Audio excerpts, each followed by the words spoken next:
Sleepless Andrew Porter breaks silence on blood-boiling scrums. Ireland prop Andrew Porter has broken his silence on his country's agonizing exit last month from the Rugby World Cup. The Irish went into their quarter-final against the All Blacks in Paris as the world's #1 ranked side and were tipped to progress to what would have been a first-ever semi-final appearance.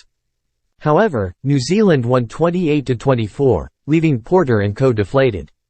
More than 4 weeks on from that crushing Stade de France exit, the loosehead has opened up on his battle to move on from the disappointment, and he has also reflected on the series of scrum penalties that went against him, visibly leaving him frustrated on the pitch during the game.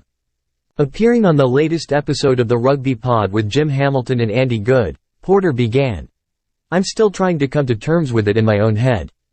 It was gutting. I have never felt that much of a low in my career.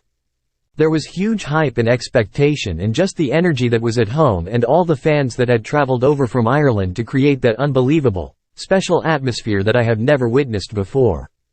All that linked in together and built up really, really high, and then it's like a roller coaster. It's bang and it felt like you were just at the bottom.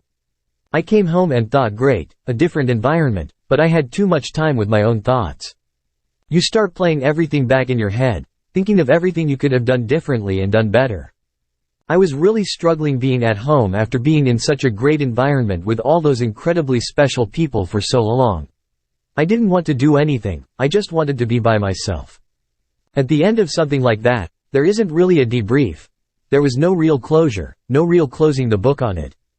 I have had to deal with sleepless nights, things playing over in your head, that kind of thing. It's just part of the game we play. We were so close, so that is why it was a bit more gut-wrenching."